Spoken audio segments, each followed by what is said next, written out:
Hey everyone, today I'm going to show you how to clean the idle air control valve on a Honda S2000. The idle air control valve is responsible for letting air pass into the intake manifold when the throttle body is closed and the car is idling. Over time, it is possible for carbon buildup to prevent the idle air control valve from opening, resulting in a poor idling car. With the right tools, cleaning the idle air control valve is quite easy. Let me show you how. The first thing you want to do is insert a towel or rag underneath the idle air control valve to catch any coolant that will spill out. Then remove the rubber shield and unplug the sensor connected to the idle air control valve motor by pressing the tab on the bottom of the plug. Remove the two 10mm bolts that hold the idle air control valve to the intake manifold. Swing out the idle air control valve and remove the idle air control valve motor by removing the two tamper-proof bolts using a T20 tamper-proof Torx bit.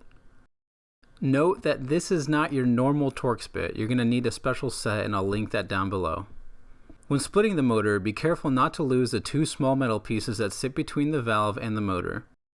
Remove these and keep them somewhere safe. At this point, you can properly inspect your idle air control valve.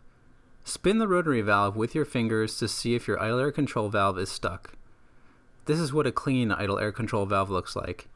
As you can see, the rotary valve spins freely. Now look into the two right chambers to inspect the idle air control valve for carbon buildup on the walls and the valve.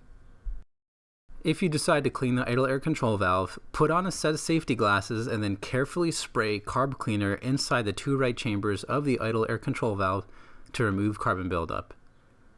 You can also clean up any remaining deposits using something like a Q-tip. To reinstall the idle air control valve, align the rotary valve to the closed position in the second chamber. Then replace the two small metal pieces that sit between the valve and the motor. Lastly, reinstall the two tamper-proof bolts with the T20 tamper-proof Torx bit. Move the idle air control valve back into position and reinstall the two 10mm bolts that hold the idle air control valve to the intake manifold. Torque them to 8.7 foot-pounds. Plug the sensor back into the idle air control valve motor and then replace the rubber shield. Lastly, remove the towel or rag, then optionally perform the idle relearn procedure. Thanks for watching. If you enjoyed this video, smash that subscribe button and leave a comment for any DIY you'd like to see in the future.